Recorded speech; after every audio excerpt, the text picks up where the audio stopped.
Aku diperlakukan seperti pembantu oleh ibu mertua dan adik iparku sendiri. Mereka pikir aku akan jadi pelayan gratis untuk mereka selamanya. Sekarang kejutan tak terduga dariku akan segera datang.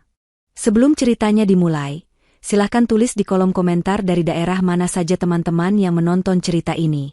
Jangan lupa like dan subscribe agar channel ini bisa semakin berkembang dan bisa mempersembahkan cerita yang lebih menarik lagi. Langit di luar masih berwarna nila pekat, diselingi semburat jingga tipis di ufuk timur yang menandakan fajar akan segera tiba. Namun bagi Safira, hari telah dimulai sejak 1 jam yang lalu. Aroma karbol yang tajam menguar dari lantai marmer dingin yang baru saja selesai ia pel. Keringat membasahi pelipisnya, menyatu dengan kelelahan yang seakan sudah menjadi bagian permanen dari dirinya. Di rumah seluas 400 meter persegi ini, tidurnya selalu singkat dan paginya selalu datang lebih awal. Rumah mewah ini seharusnya menjadi istananya, tempat ia membangun keluarga bersama Bagus, suaminya. Kenyataannya, ini adalah wilayah kekuasaan mutlak ibu mertuanya, Ibu Tatik, dan Safira hanyalah salah satu pelayan tak bergajinya. Setelah selesai dengan lantai, ia bergegas ke dapur. Tangannya yang cekatan mulai menyiapkan sarapan. 3 menu berbeda, karena 3 penghuni rumah selain dirinya memiliki selera yang tak pernah bisa disatukan. Untuk Ibu Tatik, harus ada bubur sumsum hangat tanpa gula merah yang terlalu manis. Karena beliau takut gula darahnya naik, meski semalam baru saja menghabiskan setengah kotak kue lapis legit. Untuk Dinda, adik iparnya yang masih kuliah, harus ada roti panggang dengan olesan alpukat dan telur setengah matang di atasnya, persis seperti yang sedang tren di media sosial. Sementara untuk Bagus, suaminya, nasi goreng kampung dengan telur mata sapi adalah menu wajib. Safira sendiri, ia akan memakan apa saja yang tersisa, jika memang ada yang tersisa. Suara langkah kaki malas terdengar dari tangga. Dinda muncul dengan piyama satin dan wajah cemberut. Tanpa mengucapkan selamat pagi, ia langsung menuju meja makan, menarik kursi dengan kasar. Matanya melirik ke arah dapur, tempat Safira sedang menata nasi goreng di atas piring. "Mbak Safira, rotiku jangan sampai gosong ya. Dan telurnya, kuningnya harus meleleh, bukan yang keras kayak kemarin," katanya dengan nada memerintah. Kemarin, kuning telurnya sedikit terlalu matang dan Dinda mengomel sepanjang pagi seolah itu adalah sebuah bencana besar. "Iya, Dinda. Ini sudah siap," jawab Safira lembut, sambil meletakkan sepiring roti panggang yang sempurna di hadapan adik iparnya. Dinda hanya bergumam, langsung sibuk dengan ponselnya, memotret sarapannya dari berbagai sudut untuk diunggah ke media sosial dengan takarir, "Sarapan sehat pagi ini." Tak ada ucapan terima kasih, tak ada penghargaan atas usaha Safira yang bangun di kegelapan pagi untuk menyiapkan semua itu. Tak lama kemudian, Ibu Tatik turun. Berbeda dengan Dinda yang terang-terangan memerintah, gaya komunikasi Ibu Tatik lebih halus namun menusuk.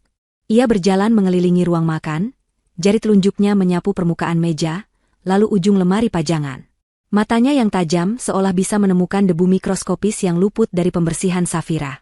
"Safira, sepertinya di sudut sana masih kurang bersih. Nanti setelah ini tolong dilap lagi, ya. Malu kalau ada tamu lihat rumah kelihatan kotor," ujarnya, sambil duduk di kursinya. Safira hanya mengangguk. Padahal, ia baru saja membersihkan seluruh rumah hingga punggungnya terasa mau patah. "Buburnya, Bu," kata Safira, menyajikan semangkuk bubur sumsum hangat di hadapan mertuanya. Ibu Tatik menyendoknya sedikit, mengecapnya dengan ekspresi seorang juri kompetisi masak. "Santanmu ini sepertinya kurang segar. Rasanya sedikit berbeda. Lain kali beli kelapanya di tempat langgananku saja," komentarnya. Safira menahan napas. Santan itu ia peras sendiri dari kelapa segar yang ia beli di pasar subuh tadi. Rasanya tidak mungkin tidak segar. Tapi membantah Ibu Tatik hanya akan memicu perdebatan panjang yang akan berakhir dengan Safira yang disalahkan. Jadi, ia hanya berkata, "Baik, Bu. Besok Safira beli di sana." Ketika Bagus akhirnya turun, suasana sedikit lebih hangat. Ia selalu menyapa Safira dengan senyum dan ucapan terima kasih saat sarapannya dihidangkan. "Wah, nasi gorengnya kelihatan enak sekali. Terima kasih ya, sayang," katanya sambil mengusap punggung Safira. Momen singkat inilah yang menjadi penguat bagi Safira untuk bertahan. Namun, kehangatan itu seringkali cepat padam. Begitu Ibu Tatik atau Dinda mulai mengeluh tentang sesuatu, Bagus lebih sering diam atau berkata, "Sudah, sabar saja ya," kepada Safira. Ia anak yang baik, suami yang baik, tapi ia bukan pelindung yang tangguh.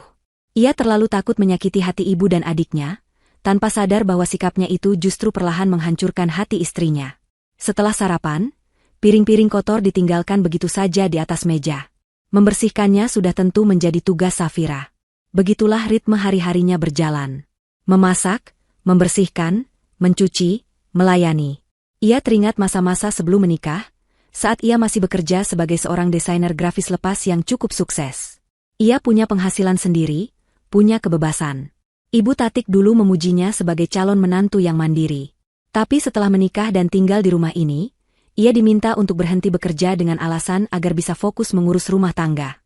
Aset dan tabungannya perlahan terkuras untuk menutupi kebutuhan tak terduga di rumah ini, yang sering disebut Ibu Tatik sebagai pinjaman yang tak pernah kembali.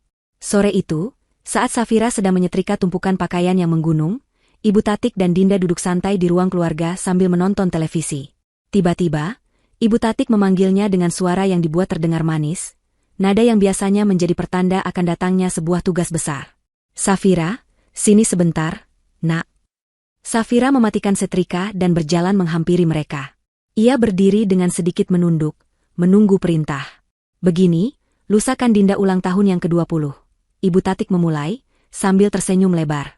Dinda di sebelahnya tampak bersemangat. Nah, teman-teman kuliah Dinda mau datang ke sini untuk merayakannya. Kasihan kan kalau dirayakan di luar, mahal. Lebih baik di rumah, lebih hangat suasananya. Safira merasakan firasat buruk mulai merayap di hatinya. Ada berapa orang tamunya, Bu? Tanyanya pelan. Ibu Tatik menjawab dengan enteng, seolah itu adalah hal yang paling sepele di dunia. Tidak banyak, kok. Hanya teman-teman dekatnya saja. Ada 30 orang. 30 orang. Angka itu berdengung di telinga Safira. Menyiapkan makanan dan minuman untuk 30 orang sendirian, dalam waktu kurang dari 2 hari. Itu bukan pesta. Itu adalah pekerjaan catering skala kecil. Seakan bisa membaca keraguan di wajah Safira, Ibu Tatik melanjutkan, kamu masak yang enak ya, nak. Bikin rendang, ayam bakar, sate, sama beberapa kue. Jangan sampai bikin malu keluarga kita di depan teman-teman Dinda. Nanti kamu yang beres-beres dan cuci piring juga ya.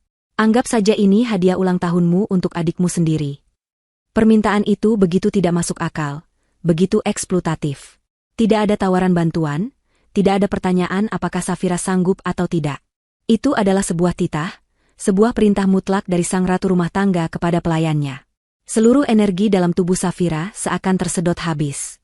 Kelelahan fisik dan batin yang ia tumpuk selama bertahun-tahun mencapai puncaknya. Ia menatap wajah Ibu Tatik yang penuh harap cemas akan hidangan pesta yang meriah. Ia menatap Dinda yang tersenyum manja, sudah membayangkan betapa hebatnya pesta ulang tahunnya nanti. Ia menatap sekeliling rumah mewah yang terasa seperti sangkar emas yang membelenggunya. Sesuatu di dalam dirinya patah. Bukan patah. Sesuatu yang lama tertidur kini telah bangkit. Sesuatu yang dingin, keras, dan penuh perhitungan. Bertahun-tahun ia menelan kekecewaan, memendam amarah, dan memaksakan senyum. Tapi hari ini, semua itu telah berakhir. Beban terakhir ini bukanlah beban yang menghancurkannya, melainkan beban yang akhirnya membebaskannya. Safira mengangkat wajahnya. Ia menatap lurus ke mata ibu mertuanya. Kemudian, bibirnya perlahan membentuk sebuah senyuman. Bukan senyuman pasrah atau sedih. Senyuman itu tipis, nyaris tak terlihat, namun menyimpan ketenangan yang aneh. Itu adalah senyuman seseorang yang baru saja membuat sebuah keputusan final yang tak akan bisa diganggu-gugat. Senyuman yang menyimpan sebuah rahasia besar yang akan segera terungkap. Baik, Bu, katanya dengan suara yang terdengar sangat tenang. Semua akan Safira siapkan. Ibu Tatik dan Dinda tersenyum puas. Sama sekali tidak menyadari badai macam apa yang baru saja mereka bangkitkan di balik senyuman menantunya yang patuh itu. Setelah percakapan singkat yang terasa seperti vonis mati itu, Ibu Tatik dan Dinda kembali fokus pada acara televisi mereka. Keduanya tampak lega dan puas, seolah masalah terbesar mereka hari itu telah terselesaikan dengan sempurna oleh jawaban singkat Safira. Mereka tidak melihat bagaimana Safira berbalik badan dengan gerakan yang kaku, atau bagaimana senyuman di wajahnya langsung lenyap begitu punggungnya menghadap mereka. Bagi mereka, Safira adalah sebuah kepastian, sebuah mesin yang akan selalu berjalan sesuai perintah. Mereka tidak pernah berpikir untuk bertanya, apa yang terjadi jika mesin itu memutuskan untuk berhenti. Safira kembali ke ruang setrika, namun ia tidak lagi menyentuh tumpukan pakaian. Ia hanya berdiri mematung, menatap dinding kosong di hadapannya. Suara tawa dari televisi di ruang keluarga terdengar, seperti gema dari dunia lain. Di dalam kepalanya, suasana hening. Bukan hening yang damai, melainkan hening yang menegangkan, seperti ketenangan sebelum badai besar mengamuk. Selama bertahun-tahun, pikirannya selalu dipenuhi oleh daftar pekerjaan yang tak ada habisnya, oleh kekhawatiran akan kritik mertuanya, oleh harapan agar Bagus mau lebih membelanya. Tapi sekarang, semua itu lenyap. Tergantikan oleh satu hal yang jernih dan tajam, sebuah rencana. Malam harinya, setelah memastikan semua orang di rumah tertidur lelap, Safira menyelinap masuk ke kamarnya. Ia tidak menyalakan lampu, hanya membuka laptopnya di atas pangkuan. Cahaya dari layar menerangi wajahnya yang tampak pucat namun penuh tekad. Ini bukan saatnya untuk menangis atau mengasihani diri sendiri.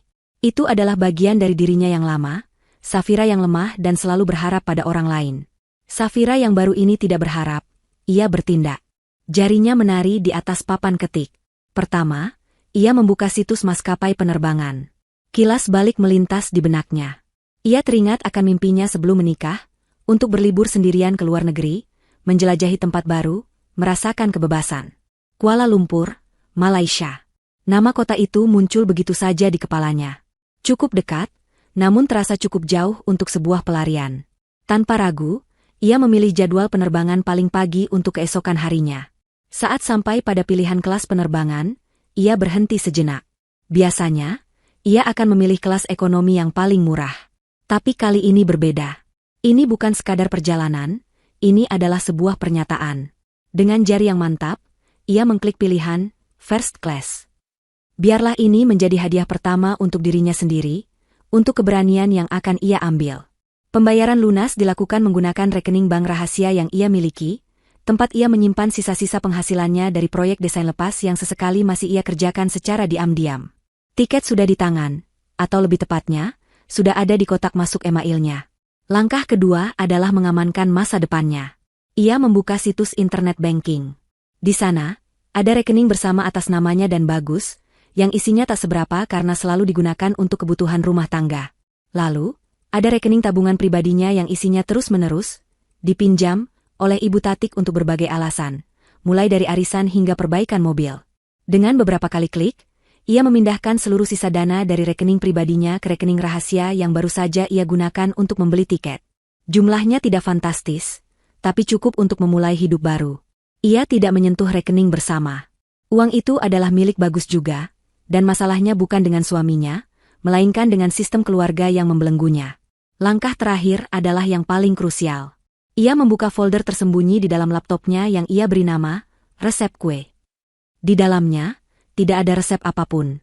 Yang ada hanyalah pindaian dokumen-dokumen penting, akta kelahiran, ijazah, sertifikat keahlian, dan yang terpenting, salinan akta rumah yang mereka tinggali. Ia teringat jelas, beberapa tahun lalu, saat cicilan rumah sempat macet parah karena bisnis almarhum ayah Bagus goyah, ia menggunakan sebagian besar tabungan warisan dari orang tuanya untuk membantu melunasinya. Namanya memang tidak tercantum di sertifikat utama. Namun ia memiliki perjanjian di bawah tangan yang ditandatangani oleh Bagus dan almarhum mertuanya, sebagai bukti kontribusinya. Dokumen asli perjanjian itu ia simpan di tempat yang aman. Dengan tangan yang sedikit gemetar, ia mengetik sebuah email kepada seorang pengacara yang merupakan teman lamanya. Isinya singkat dan jelas, menginstruksikan temannya untuk memulai beberapa proses legal berdasarkan dokumen yang ia lampirkan. Ia tahu ini adalah langkah yang berisiko, langkah yang akan mengubah segalanya secara permanen. Tapi ketakutan itu kalah besar dibandingkan dengan keinginannya untuk bebas. Setelah semua selesai, ia mematikan laptopnya. Kamar kembali gelap gulita. Safira berbaring di tempat tidur, menatap langit-langit. Untuk pertama kalinya, ia tidak merasakan kecemasan akan hari esok. Tidak ada lagi daftar pekerjaan yang menghantuinya. Ia hanya merasakan kelegaan yang luar biasa, seolah beban seberat gunung baru saja terangkat dari pundaknya.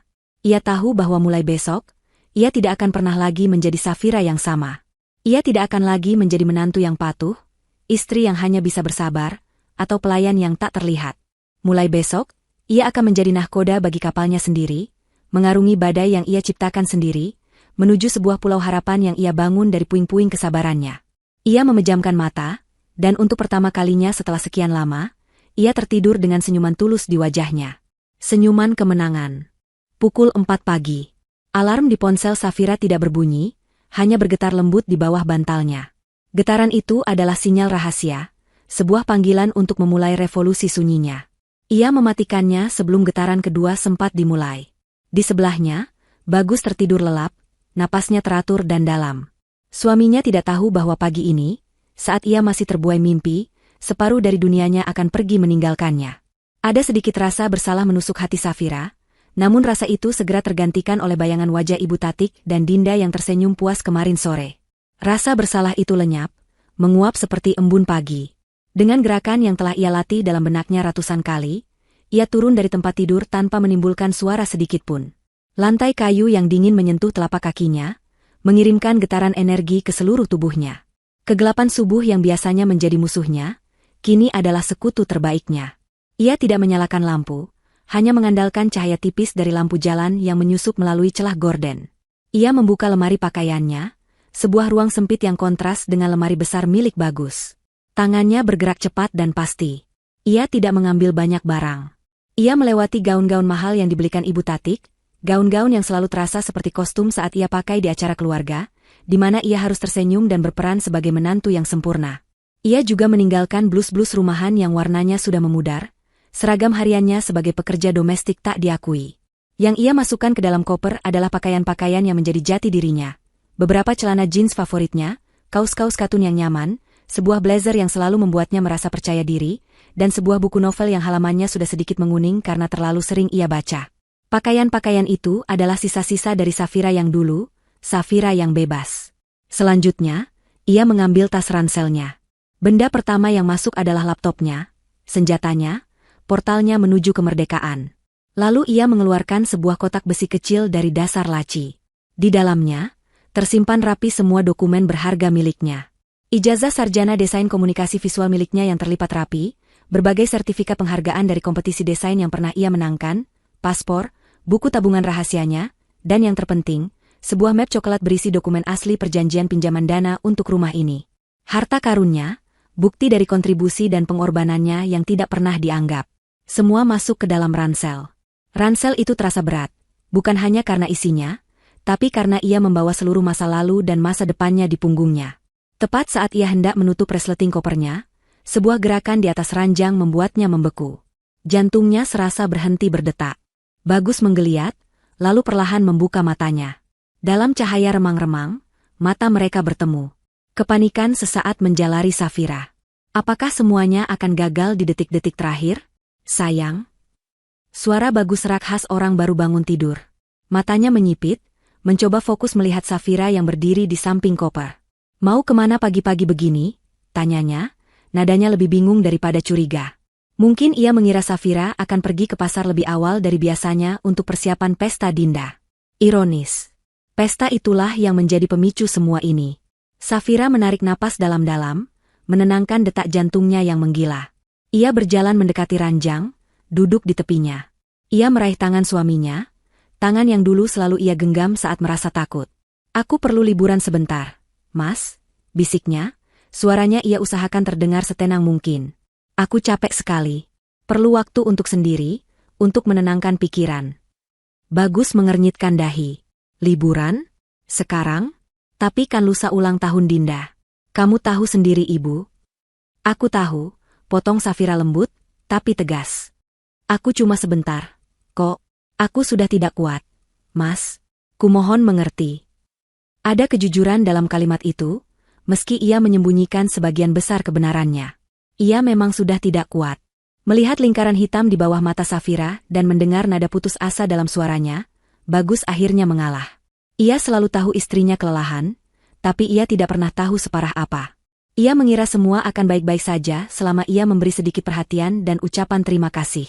Ia tidak sadar bahwa yang dibutuhkan Safira bukanlah ucapan, melainkan pembelaan. "Ya sudah kalau memang itu maumu," katanya sambil menghela napas.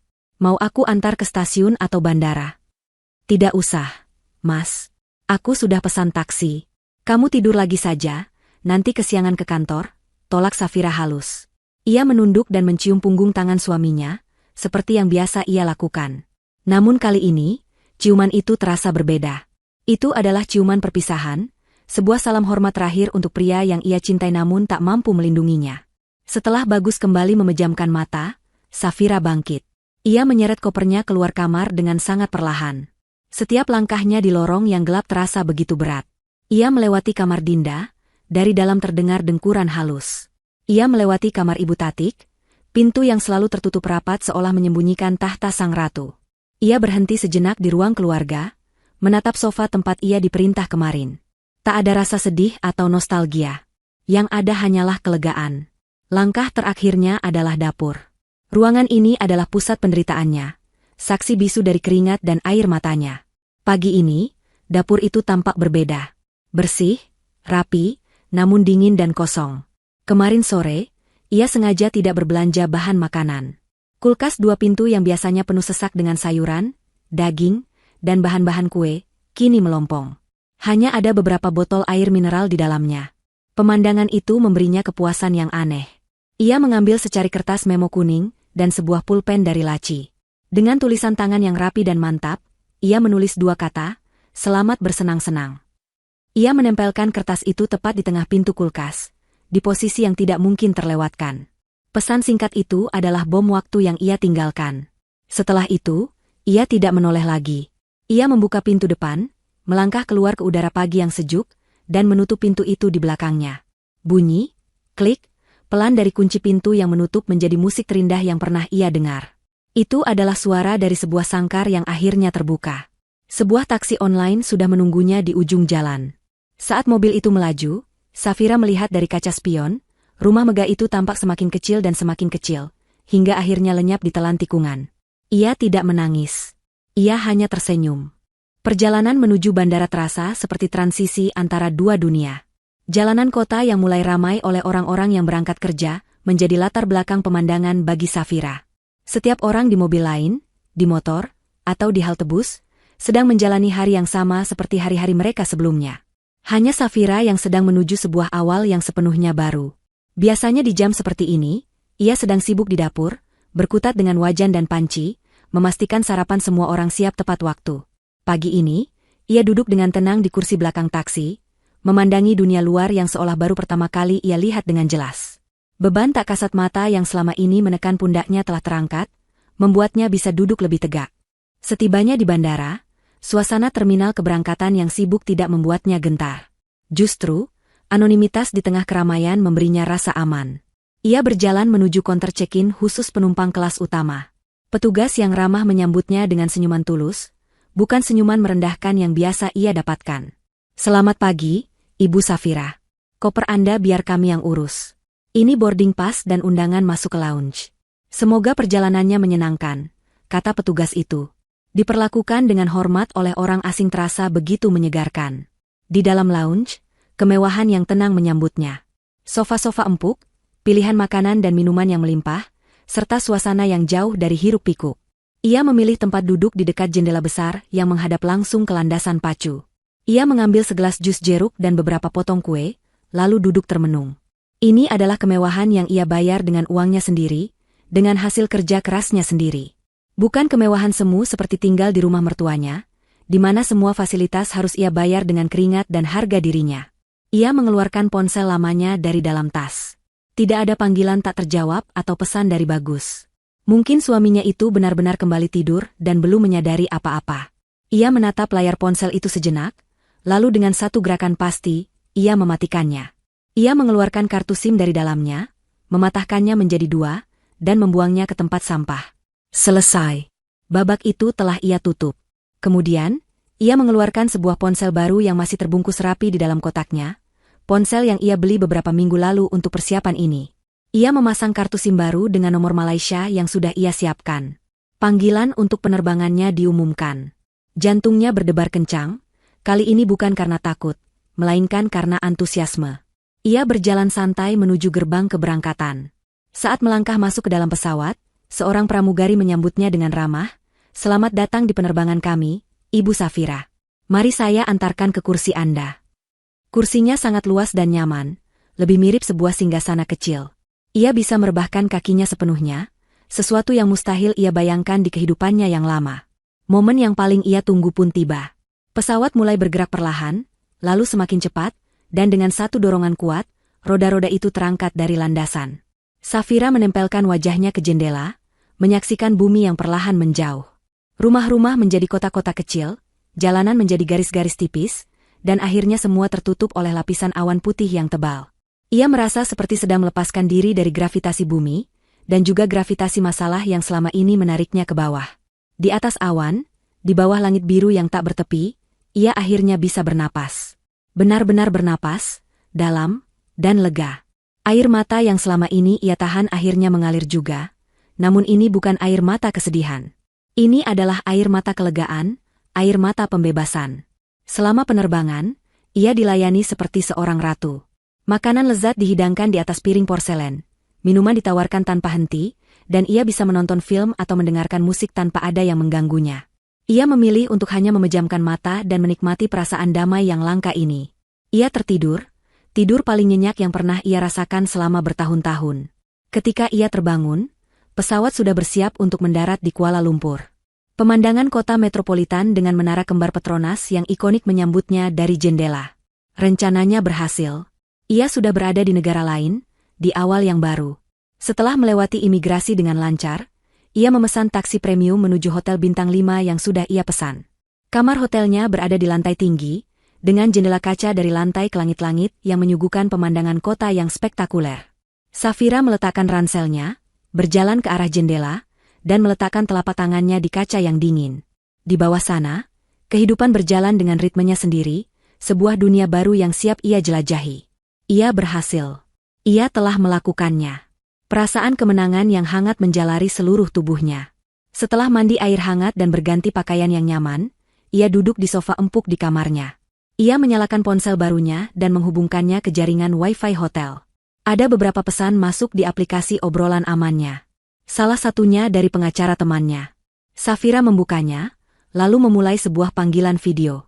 Di layar, muncul wajah seorang pria parubaya yang rapi dan profesional, duduk di sebuah kantor yang tampak resmi. "Selamat siang, Ibu Safira." "Selamat sudah sampai dengan selamat," sapa pria itu, yang Safira panggil Pak Ansori. Wajah Safira kini tampak tenang dan penuh kendali. Tidak ada lagi jejak-jejak menantu tertekan yang terlihat kemarin. "Siang, Pak Ansori. Terima kasih. Saya hanya ingin memastikan sekali lagi. Semua sudah siap sesuai rencana, kan, Pak?"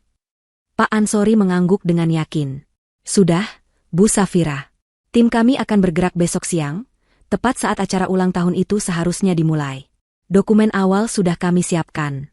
Kejutan pertama untuk mereka akan segera tiba." Safira tersenyum tipis, senyuman yang sama persis seperti yang ia tunjukkan pada Ibu Tatik. Senyuman dingin yang penuh perhitungan. "Bagus," katanya. "Pastikan mereka benar-benar terkejut. Dapur yang kosong hanyalah pembuka.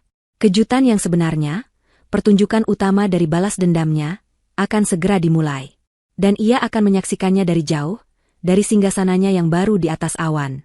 Dinda terbangun karena sinar matahari yang menerobos masuk melalui jendela kamarnya yang besar. Ia meregangkan tubuhnya di atas kasur empuk, merasa seperti seorang putri raja. Hari ini adalah harinya. Usianya genap 20 tahun, sebuah tonggak sejarah penting dalam hidupnya. Ia meraih ponselnya yang tergeletak di meja nakas. Layarnya sudah penuh dengan notifikasi ucapan selamat ulang tahun dari teman-temannya. Ia tersenyum puas, membalas beberapa pesan dengan emoji hati dan ucapan terima kasih. Pikirannya sudah melayang ke pesta nanti siang. Ia membayangkan rumahnya akan ramai, penuh dengan musik, tawa, dan tentu saja, makanan lezat buatan Mbak Safira. Ia sudah berkoar-koar kepada teman-temannya bahwa akan ada pesta besar di rumahnya, dengan hidangan yang tidak akan mereka lupakan. Reputasinya sebagai anak populer dengan keluarga yang, wah, akan semakin kokoh.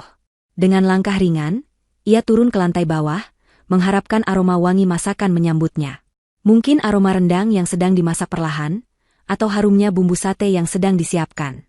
Namun, saat kakinya menapaki anak tangga terakhir, yang ia rasakan hanyalah keanehan. Sunyi.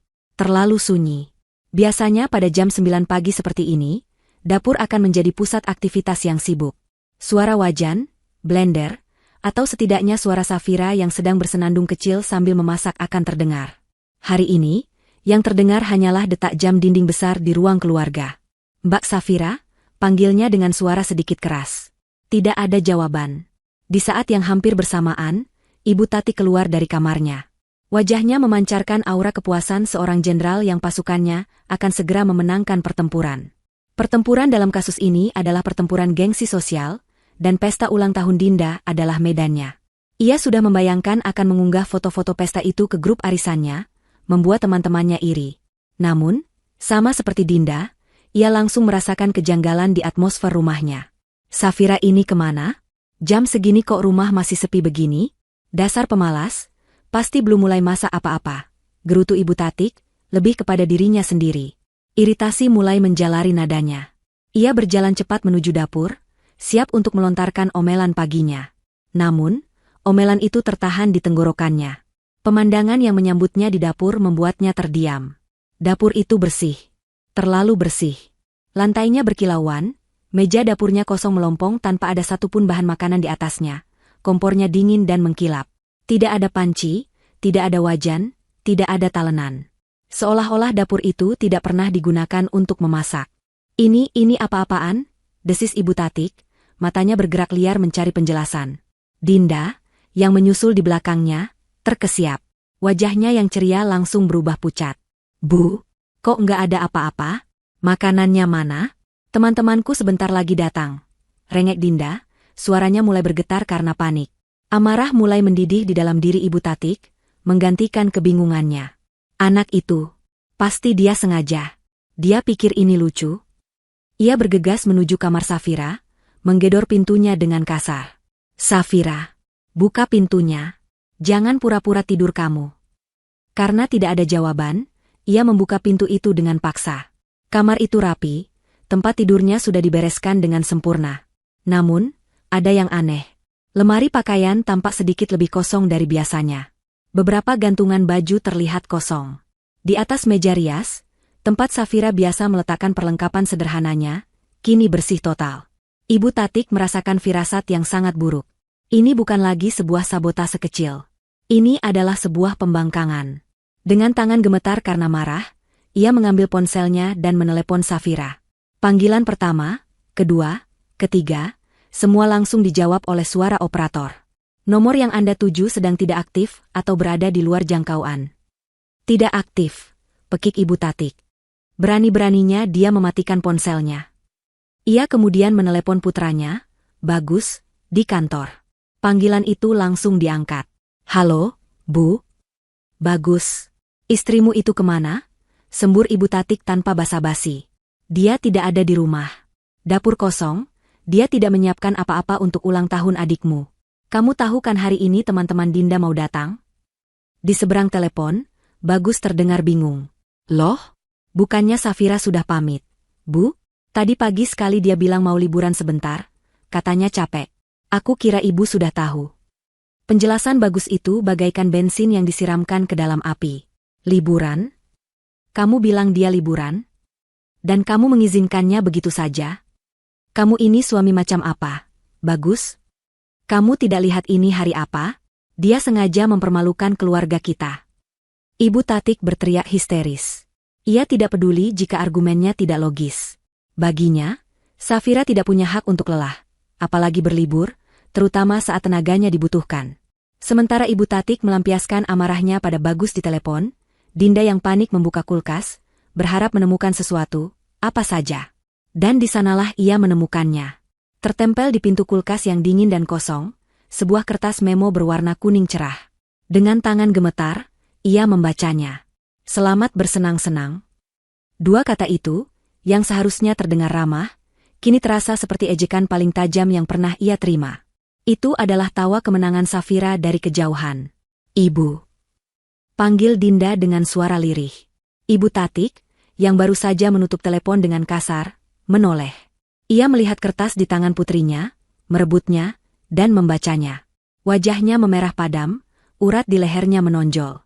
Ia meremas kertas itu hingga menjadi bola kecil tak berbentuk. Ia merasa dipermainkan, direndahkan. Harga dirinya, yang selama ini ia bangun setinggi langit, terasa diinjak-injak oleh menantunya sendiri.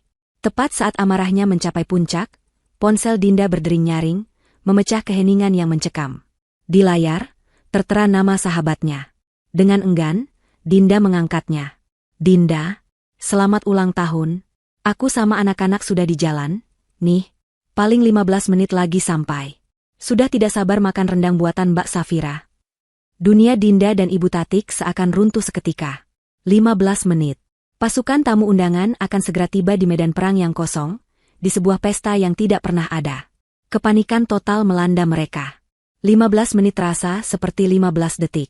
Waktu yang begitu singkat itu dihabiskan Ibu Tatik dan Dinda dalam kepanikan yang kacau balau. Ibu Tatik, dengan tangan yang masih gemetar karena amarah, mencoba membuka aplikasi pesan antar makanan di ponselnya. Ia mengetik, catering untuk 30 orang, dengan panik. Namun, semua penyedia jasa catering menampilkan pemberitahuan yang sama. Pemesanan harus dilakukan minimal 1 atau 2 hari sebelumnya. Pesanan mendadak dalam jumlah besar mustahil dipenuhi. Harapannya untuk menyelamatkan situasi dengan sihir teknologi pupus sudah. Bagaimana ini, Bu? Mereka sudah mau sampai. Isak Dinda, air matanya mulai mengalir, merusak riasan wajah yang sudah ia persiapkan sejak pagi. Ulang tahun impiannya berubah menjadi mimpi buruk dalam sekejap. Diam kamu. Jangan cuma menangis, bentak Ibu Tatik, melampiaskan frustrasinya pada putrinya. Cepat bantu ibu keluarkan semua kue kering dan minuman botol yang ada di lemari. Mereka berdua membongkar lemari dapur dengan tergesa-gesa, mengeluarkan apapun yang bisa disajikan. Beberapa toples kue nastar sisa lebaran, beberapa bungkus keripik kentang, dan beberapa botol sirup. Mereka menatanya di atas meja makan dengan panik. Hasilnya sangat menyedihkan.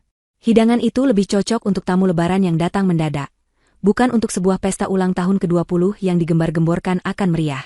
Tepat saat mereka selesai, bel rumah berbunyi. Jantung mereka serasa berhenti berdetak. Itu adalah rombongan tamu pertama, sekitar 5 orang teman terdekat Dinda. Dengan senyum yang dipaksakan hingga terasa kaku, Dinda membuka pintu. "Hai, Dinda. Selamat ulang tahun." Sapa mereka serempak, sambil menyerahkan kado. Mata mereka langsung menyapu ke dalam rumah, mencari tanda-tanda kemeriahan pesta. Namun, yang mereka lihat hanyalah ruang tamu yang hening, tanpa dekorasi, tanpa musik, dan Ibu Tatik yang berdiri canggung di dekat meja makan. Hai, makasih ya sudah datang. Ayo, masuk dulu," kata Dinda, suaranya terdengar sumbang. Kecanggungan langsung menyelimuti ruangan. Teman-temannya duduk di sofa, saling berpandangan dengan bingung. Ibu Tatik segera maju, mencoba mengambil alih panggung sandiwara yang sudah diambang kehancuran ini. "Aduh, maaf ya, anak-anak," katanya dengan suara yang dibuat-buat terdengar prihatin. "Ini ada sedikit masalah. Catering yang sudah ibu pesan dari jauh-jauh hari tiba-tiba menelepon, katanya mobil mereka mogok di jalan. Macet parah sekali. Tapi mereka janji sebentar lagi pasti sampai. Kok? Jadi, sambil menunggu, silakan dinikmati dulu camilan seadanya ini ya." Itu adalah kebohongan yang lemah, dan semua orang di ruangan itu sepertinya tahu. Tapi demi kesopanan, teman-teman Dinda hanya mengangguk dan mengambil beberapa keping kue kering dengan ragu. Mereka mencoba memulai obrolan ringan, namun suasana sudah terlanjur aneh. Tidak ada musik, tidak ada suasana pesta, hanya ada ketegangan yang bisa dirasakan dengan jelas. Gelombang tamu berikutnya mulai berdatangan. Setiap kali bel berbunyi, Ibu Tatik dan Dinda harus mengulang sandiwara yang sama. Ruang tamu dan ruang keluarga kini penuh dengan 30 anak muda yang duduk dalam kelompok-kelompok kecil, berbisik-bisik sambil sesekali melirik ke arah Dinda dan ibunya yang tampak seperti orang linglung. Katanya pestanya bakal seru banget. "Kok begini ya?" bisik seorang gadis kepada temannya. "Iya, aneh banget. Makanannya juga cuma kue lebaran." "Ibunya Dinda kenapa sih? Kelihatan stres gitu?" jawab yang lain. "Kasihan juga sih Dinda. Malu banget pasti dia." Bisikan-bisikan itu, meski pelan, terdengar seperti guntur di telinga Dinda. Ia ingin sekali lari ke kamarnya dan menangis sejadi-jadinya. Pesta ini seharusnya menjadi ajang pamer kesuksesan keluarganya, tapi malah menjadi panggung terbesar penghinaan publik baginya. Wajahnya terasa panas karena malu. Setiap senyuman dan ucapan selamat ulang tahun dari teman-temannya terasa seperti ejekan. Ibu Tatik terus-menerus mondar-mandir sambil menatap ponselnya, berpura-pura sedang menghubungi pihak catering fiktifnya. Setiap gerakannya hanya menambah ketegangan di dalam ruangan. Ia, yang biasanya menjadi pusat perhatian karena pesonanya sebagai nyonya rumah yang hebat, kini menjadi pusat perhatian karena kepanikannya yang kentara. Ia kehilangan kendali, dan itu adalah hal yang paling ia takuti di dunia. Status sosialnya yang ia jaga dengan susah payah terasa sedang hancur berkeping-keping di depan mata puluhan saksi. 1 jam berlalu. Tidak ada catering yang datang. Camilan seadanya sudah hampir habis. Para tamu mulai gelisah dan bosan. Beberapa dari mereka sudah mulai pamit dengan berbagai alasan. Pesta itu gagal total. Di tengah suasana yang suram dan memalukan itu, bel rumah berbunyi lagi. Ibu Tatik terlonjak. Sebuah harapan kecil muncul di hatinya. Mungkin ini keajaiban. Mungkin ini adalah pesanan makanan cepat saji dalam jumlah besar yang akhirnya berhasil ia pesan 15 menit yang lalu. Dengan secercah harapan terakhir, ia bergegas menuju pintu, membukanya dengan sedikit lebih bersemangat. Namun, di ambang pintu tidak berdiri seorang kurir makanan. Di sana berdiri 3 orang asing. 2 orang pria dan seorang wanita, semuanya mengenakan setelan bisnis yang rapi dan formal. Mereka membawa map kulit tebal dan wajah mereka menunjukkan ekspresi yang serius dan tanpa basa-basi. Mereka sama sekali tidak terlihat seperti orang yang akan mengantarkan makanan pesta. Pria yang berdiri paling depan menatap Ibu Tatik dengan tatapan tajam namun sopan. Ia lalu melirik ke dalam rumah yang penuh dengan anak muda yang kebingungan, sebelum kembali memfokuskan pandangannya pada Ibu Tatik. "Permisi, selamat siang," kata pria itu dengan suara yang tenang namun berwibawa, cukup keras untuk didengar oleh beberapa tamu yang duduk di dekat pintu. "Kami mencari Ibu Tatik. Apa benar ini kediaman beliau?" Harapan terakhir di hati Ibu Tatik padam seketika, digantikan oleh firasat buruk yang jauh lebih pekat dari sebelumnya. Orang-orang ini bukan datang untuk menyelamatkan pestanya. Mereka datang untuk memulai sebuah masalah yang baru. Kehadiran 3 orang berpenampilan formal itu seketika mengubah atmosfer di dalam rumah. Bisik-bisik para tamu yang tadinya pelan kini berhenti total. Semua mata tertuju pada ambang pintu, tempat Ibu Tatik berdiri mematung. Firasat buruk yang tadinya hanya sebatas perasaan kini mulai mengambil wujud yang nyata dan mengancam. Ia, yang seumur hidupnya selalu berusaha tampil sempurna dan terhormat, kini merasa seperti sedang ditelanjangi di hadapan puluhan pasang mata anak muda yang ingin tahu. "Saya Ibu Tatik," jawabnya, suaranya sedikit bergetar, meski ia berusaha keras untuk terdengar tenang dan berwibawa. "Ada perlu apa ya, Pak, Bu?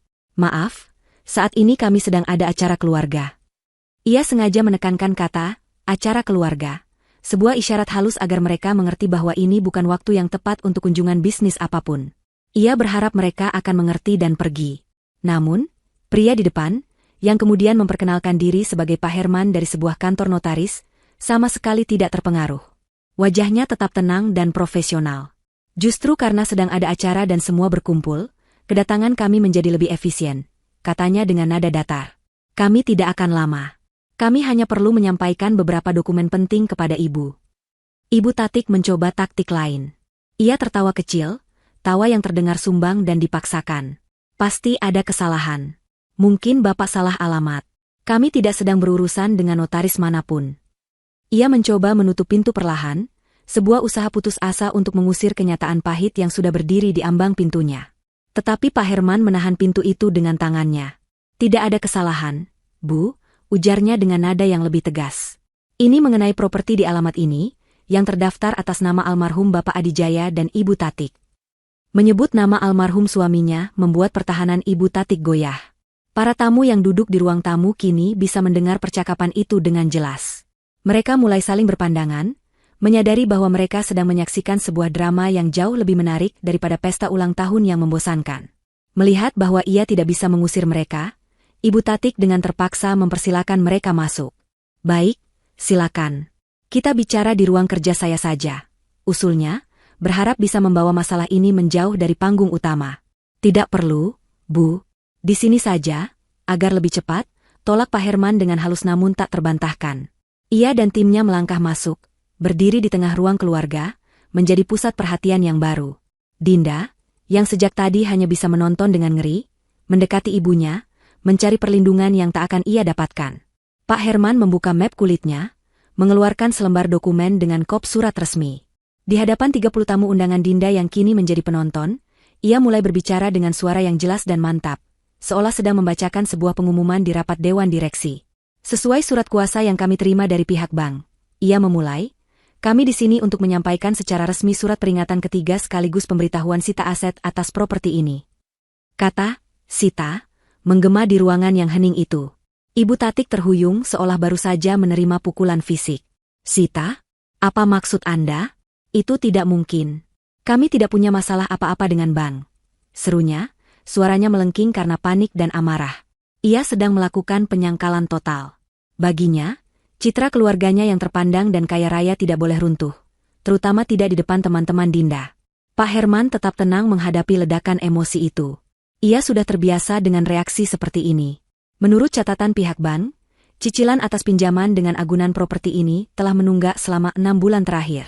Pihak bank telah mengirimkan surat peringatan pertama dan kedua, namun tidak mendapatkan tanggapan. Saya tidak pernah menerima surat apapun, sanggah Ibu Tatik cepat. Kebohongan itu keluar begitu saja dari mulutnya.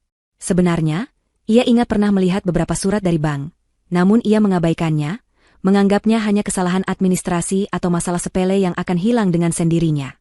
Ia terlalu sibuk menjaga penampilan luar, hingga lupa merawat fondasi keuangannya yang rapuh. Mungkin saja, Bu, balas Pak Herman diplomatis.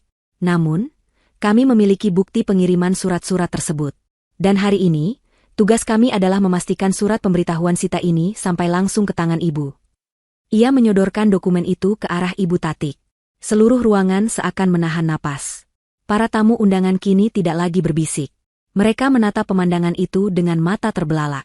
Pesta ulang tahun Dinda telah berubah menjadi sebuah tontonan kejatuhan sebuah keluarga.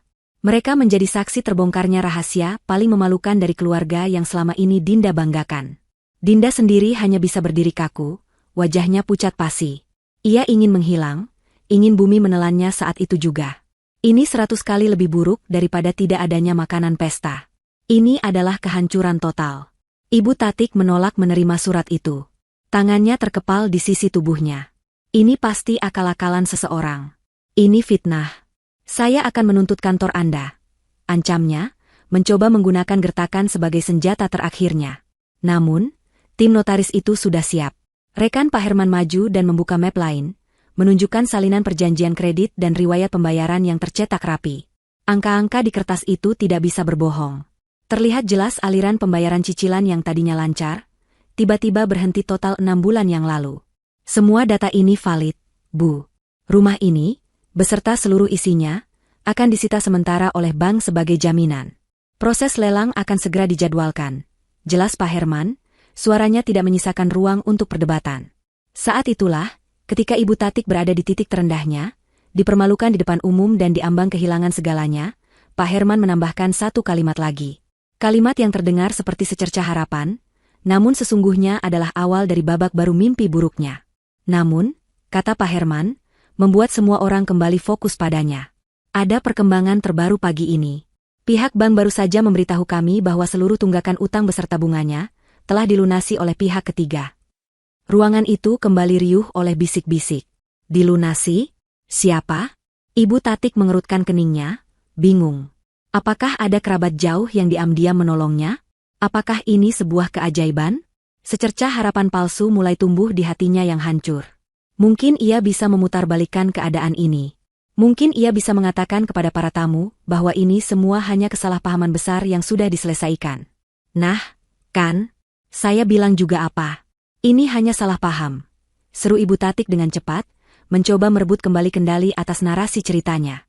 Sudah, tidak ada masalah apa-apa. Tetapi Pak Herman menggelengkan kepalanya. Maaf, Bu. Masalah Ibu dengan bank memang sudah selesai. Tapi sekarang, Ibu memiliki masalah baru. Karena dengan lunasnya utang tersebut, kepemilikan agunan, yaitu properti ini, secara hukum telah beralih ke pihak yang melunasi utang tersebut. Tugas kami hari ini sebenarnya adalah untuk mendampingi perwakilan dari pemilik baru rumah ini. Wajah Ibu Tatik yang tadinya mulai sedikit cerah, kini kembali pucat seperti mayat. Pemilik baru? Kata-kata itu terasa seperti belati yang menusuk langsung ke jantung kebanggaannya. Rumahnya, istananya, kini bukan lagi miliknya. Harapan palsu yang sempat mekar di hati Ibu Tatik hancur berkeping-keping, lebih menyakitkan daripada keputusasaan itu sendiri. Ruangan yang penuh sesak itu terasa menyempit, dinding-dinding seolah merapat untuk menghimpitnya. Pemilik baru. Dua kata itu terus berputar di kepalanya, menolak untuk dimengerti. Bagaimana mungkin? Siapa yang tega melakukan ini padanya? Ia merasa seperti karakter utama dalam sebuah sinetron tragis, di mana semua kemalangan datang bertubi-tubi tanpa jeda. Pemilik baru? Anda jangan mengada-ada. Suaranya bergetar, campuran antara amarah dan ketakutan. Tidak ada yang berhak mengambil rumah ini dari saya. Ini rumah peninggalan suami saya. Pak Herman dari kantor notaris hanya menatapnya dengan ekspresi tenang, seolah semua argumen Ibu Tatik tidak ada artinya. Secara hukum, Bu, ketika sebuah aset yang diagunkan ditebus oleh pihak lain, kepemilikannya berpindah tangan. Itu adalah prosedur standar. Klien tersebut telah membeli utang Ibu dari bank, dan dengan demikian, membeli hak atas rumah ini. Tepat saat Ibu Tatik hendak melontarkan sanggahan lain yang sia-sia, sebuah suara wanita yang tenang dan berwibawa terdengar dari arah pintu yang masih terbuka. Mungkin saya bisa membantu menjelaskan. Semua kepala serentak menoleh ke arah sumber suara. Di ambang pintu, berdiri seorang wanita berusia akhir 30-an. Ia mengenakan setelan blazer berwarna krem yang elegan, rambutnya ditata rapi, dan ia membawa sebuah tas kerja kulit yang tampak mahal. Auranya memancarkan profesionalisme dan kepercayaan diri yang tinggi. Ia melangkah masuk ke dalam ruangan dengan langkah pasti, tatapannya tajam dan fokus. Sama sekali tidak terintimidasi oleh puluhan pasang mata yang menatapnya. Wanita itu berjalan mendekat ke arah tim notaris, mengangguk singkat pada mereka, lalu membalikan badannya menghadap Ibu Tatik. Para tamu undangan, terutama Dinda dan teman-temannya, hanya bisa menonton dalam diam. Mereka benar-benar lupa bahwa ini seharusnya adalah sebuah pesta ulang tahun. Drama yang tersaji di depan mata mereka jauh lebih memikat. "Selamat siang, Ibu Tatik," sapa wanita itu. Suaranya sopan, namun ada nada dingin yang mendasarinya. "Perkenalkan, nama saya Rina. Saya adalah perwakilan hukum dari investor yang telah membeli properti ini." Ibu Tatik menatap wanita bernama Rina itu dari atas ke bawah. Penampilannya yang sempurna dan sikapnya yang tenang, membuatnya semakin terintimidasi. "Investor? Investor mana? Saya tidak kenal." Rina tersenyum tipis, senyuman yang tidak mencapai matanya. "Tentu saja ibu tidak kenal. Klien kami lebih suka untuk tidak menonjolkan diri. Namun, beliau sangat tertarik dengan properti ini. Ini jebakan.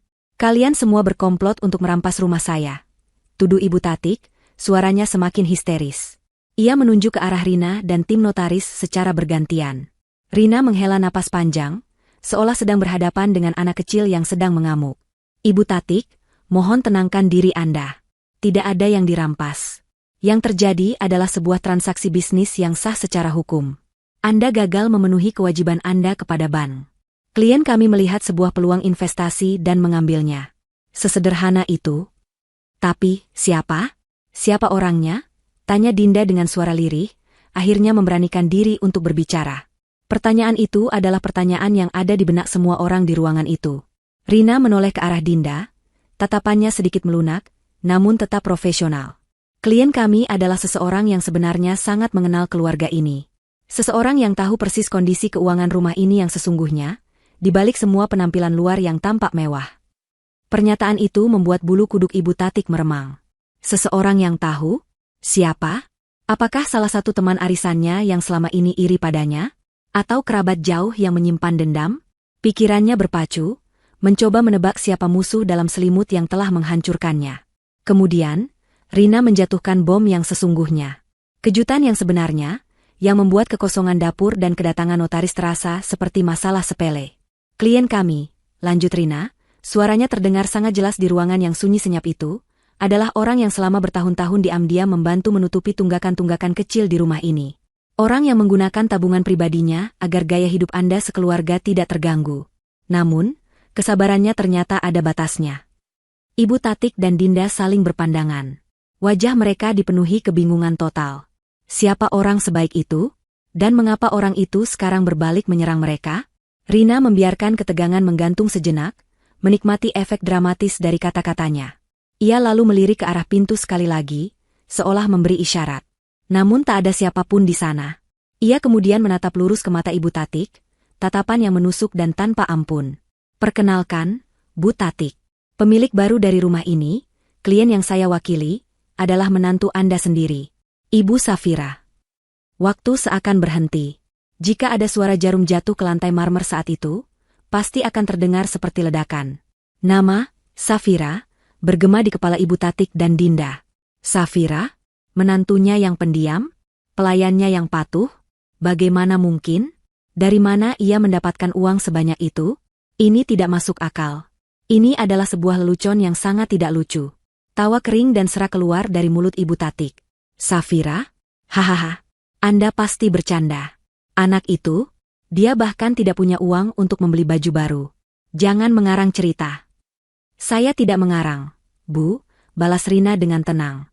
Ia memberikan sebuah isyarat kepada asistennya, yang kemudian menyerahkan sebuah tablet. Rina memutar layar tablet itu ke arah Ibu Tatik. Di layar, sedang berlangsung sebuah panggilan video.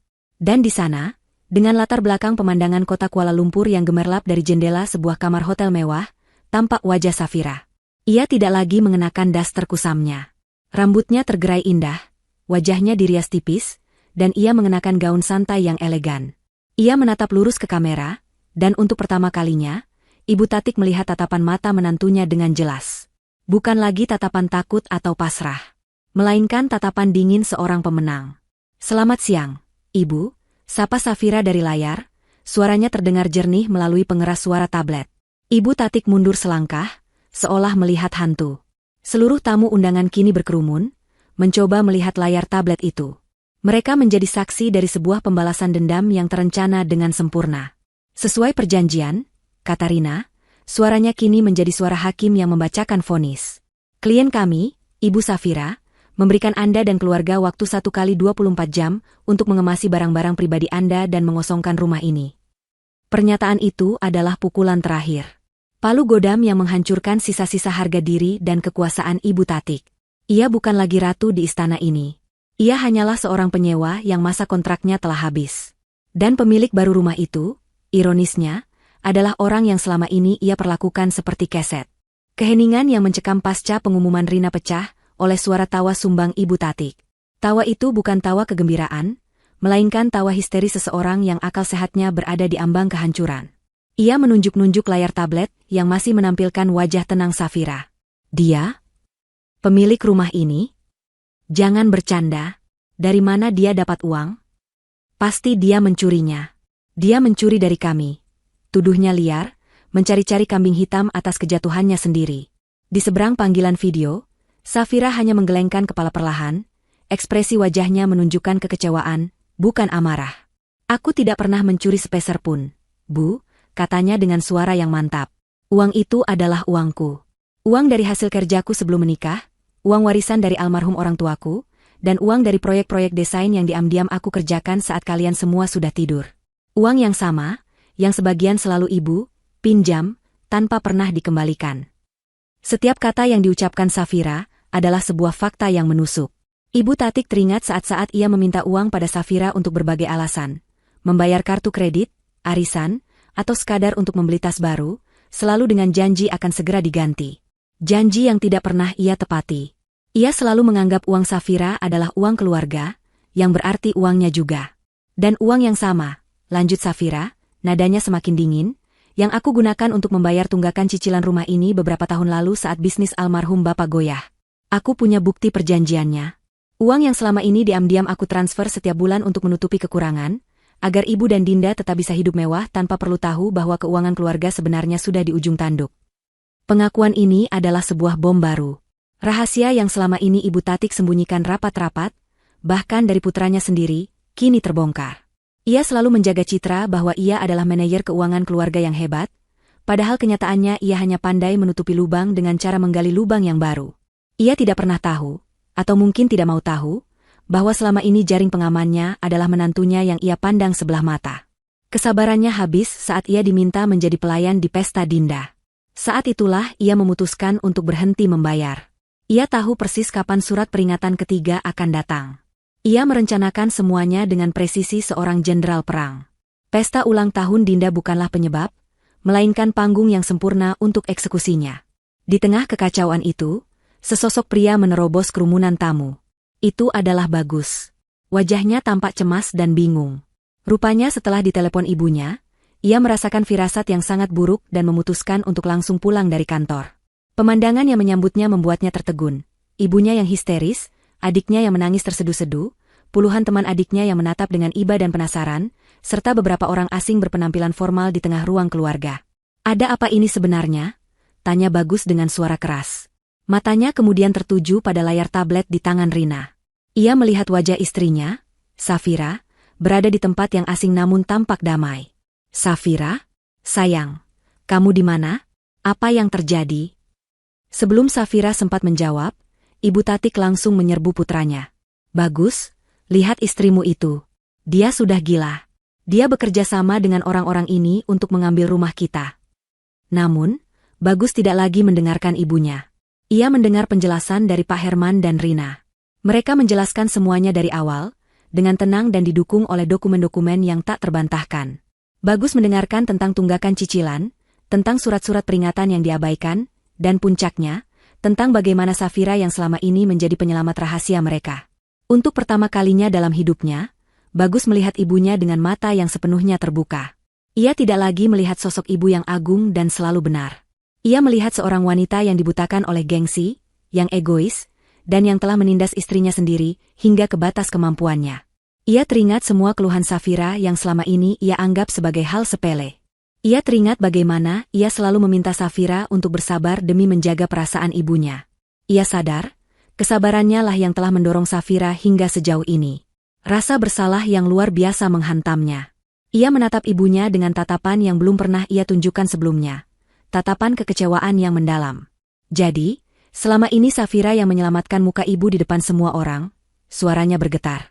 Dan kemarin, ibu memintanya memasak untuk 30 orang sebagai balasannya? Begitukah, Bu? Ibu Tatik tidak bisa menjawab. Kebenaran telah menelanjanginya sepenuhnya.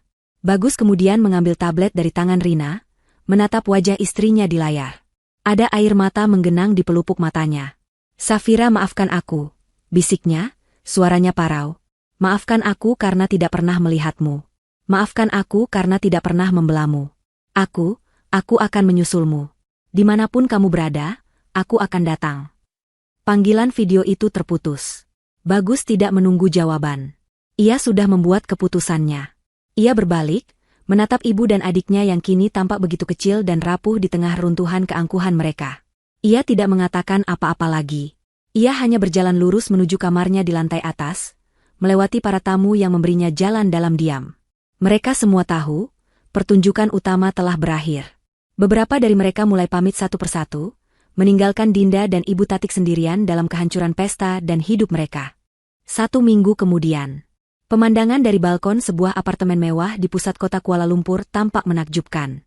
Langit pagi dihiasi warna oranye dan merah muda, menyambut matahari yang perlahan terbit di antara gedung-gedung pencakar langit. Safira duduk di sebuah kursi rotan yang nyaman, menyesap teh hangat sambil menikmati pemandangan.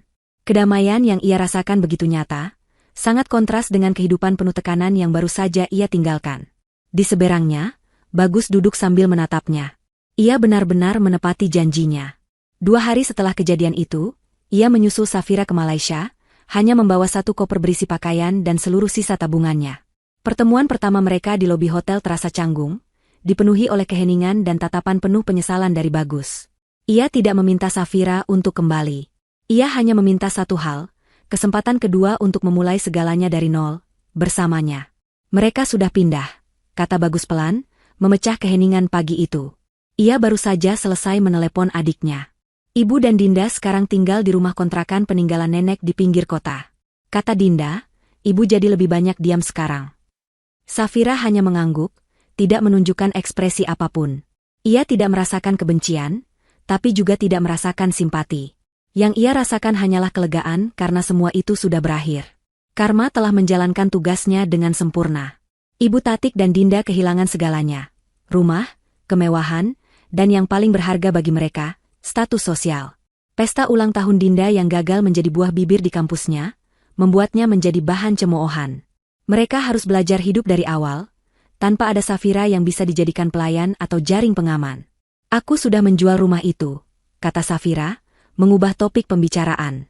Rina menelepon kemarin. Ternyata lokasinya sangat strategis. Ada pengembang yang langsung membelinya dengan harga jauh di atas harga aku menebusnya. Ia tersenyum tipis. Ternyata, langkah balas dendamnya juga merupakan sebuah investasi yang sangat menguntungkan. Ponsel Safira yang tergeletak di meja bergetar. Sebuah pesan masuk dari Rina. Safira membacanya, lalu tertawa kecil. Rina bertanya, dana hasil penjualan rumah mau diinvestasikan kemana lagi? Bagus menatap istrinya, wanita yang kini terlihat begitu berbeda di matanya. Lebih kuat, lebih percaya diri, dan lebih cantik dari sebelumnya. Ia bukan lagi Safira yang penurut, tapi Nyonya Safira, seorang wanita yang memegang kendali atas takdirnya sendiri. Safira meletakkan cangkir tehnya. Ia menatap matahari terbit yang kini bersinar terang, menyinari wajahnya. Ia lalu menoleh pada Bagus, tatapan matanya penuh dengan harapan dan awal yang baru. Genggamannya pada tangan suaminya mengerat. Bilang pada Rina, kata Safira dengan senyum yang merekah sempurna. Kita beli istana baru kita sendiri. Bukan lagi sebagai pelayan yang terbelenggu di sangkar emas orang lain, tapi sebagai seorang ratu yang membangun istananya sendiri, bata demi bata, bersama raja yang telah belajar bagaimana cara untuk menghargainya. Matahari pagi itu bukan hanya penanda hari yang baru, tetapi juga penanda dimulainya sebuah kehidupan baru yang mereka bangun berdua, di atas puing-puing masa lalu yang telah mereka tinggalkan ribuan kilometer di belakang. 1 tahun kemudian, di salah satu gedung pencakar langit paling prestisius di Kuala Lumpur, cahaya matahari pagi membanjiri sebuah apartemen penthouse melalui dinding kaca yang terbentang dari lantai ke langit-langit. Pemandangan kota yang sibuk terhampar di bawahnya seperti sebuah diorama yang hidup. Namun di dalam apartemen ini, suasananya tenang dan damai. Ini bukan sekadar tempat tinggal, ini adalah sebuah karya seni. Desain interiornya minimalis namun hangat. Perpaduan antara kayu alami, logam, dan warna-warna netral yang menenangkan. Setiap sudutnya dirancang dengan presisi dan cita rasa tinggi. Inilah istana baru itu, yang dirancang dan didekorasi sendiri oleh sang ratu, Safira. Di dapur terbuka yang modern, aroma kopi yang baru diseduh berpadu dengan wangi roti panggang. Safira sedang mengoleskan selai di atas roti, sementara Bagus, dengan celemek yang terlihat sedikit kebesaran di tubuhnya, dengan canggung mencoba membalik telur dadar di atas wajan. Telur itu sedikit robek di bagian pinggirnya, dan ia meringis. Sepertinya bakat memasakku tidak ada kemajuan sama sekali, ya, keluhnya sambil tertawa kecil. Safira tersenyum, senyum yang tulus dan ringan. Tidak apa-apa, Mas. Yang penting usahanya. Lagi pula, telur robek rasanya tetap sama, kok. Ia mengambil piring dari tangan Bagus, dan menata telur itu di samping roti panggang. Setahun yang lalu, pemandangan Bagus berada di dapur adalah sebuah kemustahilan. Kini, itu adalah ritual pagi mereka. Mereka melakukan semuanya bersama, membagi tugas, membangun kembali kehidupan mereka dari fondasi yang paling dasar. Mereka duduk di meja makan yang menghadap langsung ke jendela raksasa. Sambil sarapan, mereka membicarakan rencana hari itu. Bagus, yang kini bekerja sebagai manajer proyek di sebuah perusahaan konstruksi multinasional, sebuah pekerjaan yang ia dapatkan murni karena kemampuannya, bukan karena nama keluarga, bercerita tentang sebuah proyek baru yang menantang. Sementara Safira, ia kini adalah pendiri sekaligus direktur kreatif dari Ruang Cerita, sebuah butik agensi desain grafis yang mulai menanjak namanya di Kuala Lumpur.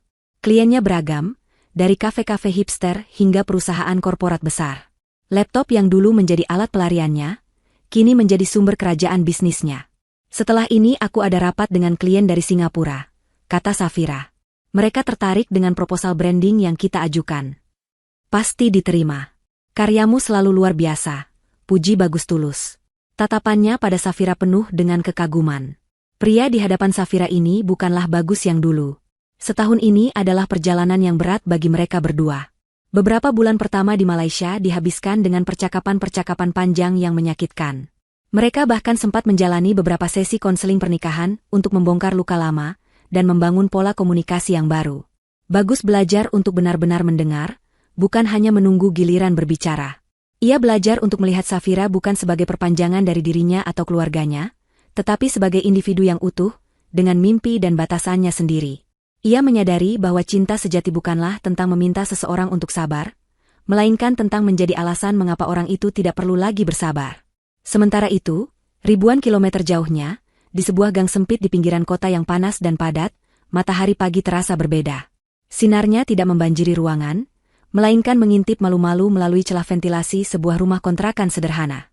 Dindingnya bercat putih yang mulai menguning di beberapa bagian, dan suara bising dari jalanan, klakson motor, teriakan penjual sayur, menjadi musik latar yang tak pernah berhenti. Di dalam rumah itu, Ibu Tatik duduk termenung di sebuah kursi plastik di teras depan yang sempit. Tatapannya kosong, memandang lalu lalang orang di gang. Wanita yang dulu selalu tampil glamor dengan perhiasan dan baju bermerek, kini hanya mengenakan daster kusam. Wajahnya yang dulu selalu terawat, kini tampak lebih tua dari usianya, digurati oleh kepahitan yang mendalam. Kejatuhannya bukan hanya soal materi. Yang paling menyakitkan adalah kehilangan status sosial. Teman-teman arisannya menjauh, kerabat yang dulu sering memujinya kini seolah lupa akan keberadaannya. Ia bukan lagi Ibu Tatik yang terhormat, ia hanyalah seorang janda yang tinggal di kontrakan. Ia masih menyalahkan Safira atas semua nasib buruknya. Di matanya, Safira adalah ular berbisa yang ia pelihara, yang mematuknya saat ia lengah. Ia tidak pernah sekalipun melakukan introspeksi, tidak pernah menyadari bahwa kerajaannya hancur karena kezalimannya sendiri. Setiap hari, ia menghabiskan waktunya dengan mengeluh tentang betapa tidak nyamannya rumah kontrakannya, betapa tidak enaknya makanan yang ia masak sendiri, dan betapa berbedanya hidupnya sekarang. Ia terpenjara dalam kenangan masa lalunya yang gemilang, sebuah penjara yang ia ciptakan sendiri. "Bu, aku berangkat kerja dulu." Suara itu membuyarkan lamunan Ibu Tatik. Dinda berdiri di ambang pintu, sudah mengenakan seragam sebuah kedai kopi ternama. Rambutnya diikat ekor kuda, dan wajahnya tampak lelah meski hari masih pagi. Setelah bencana ulang tahunnya, ia sempat berhenti kuliah selama 1 semester karena malu dan tidak punya biaya.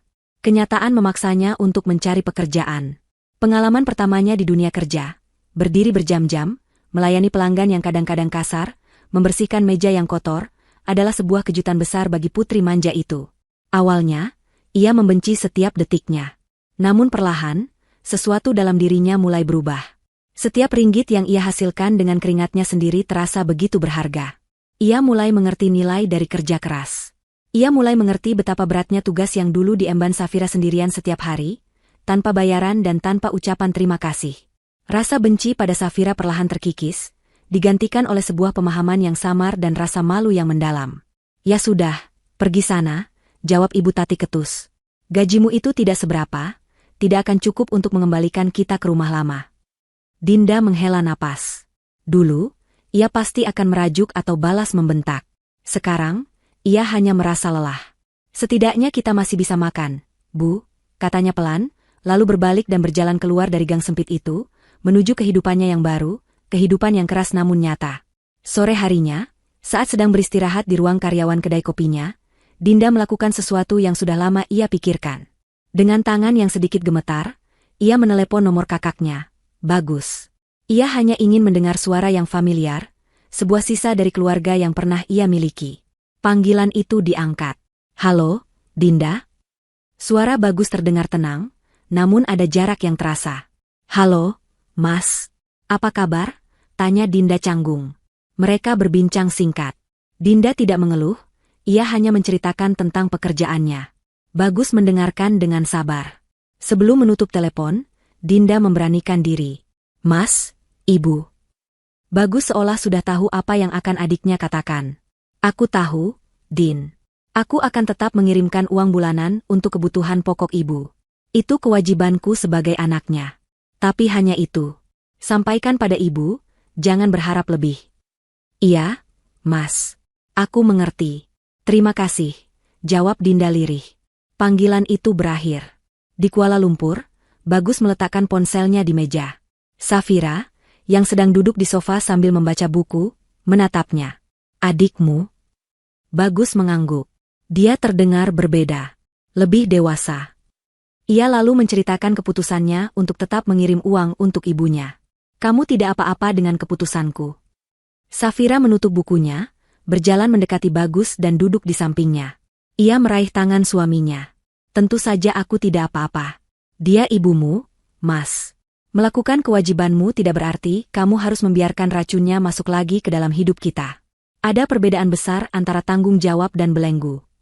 Bagus menatap istrinya dengan penuh rasa syukur.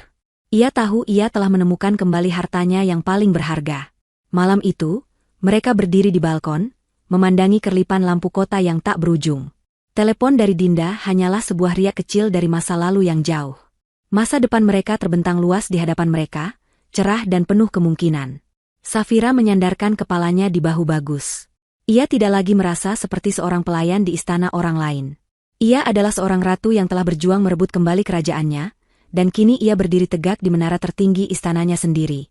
Sebuah istana yang dibangun bukan di atas tanah warisan atau kemewahan semu, melainkan di atas puing-puing penindasan, yang disatukan kembali oleh keberanian, kecerdasan, dan cinta yang telah belajar dari kesalahannya.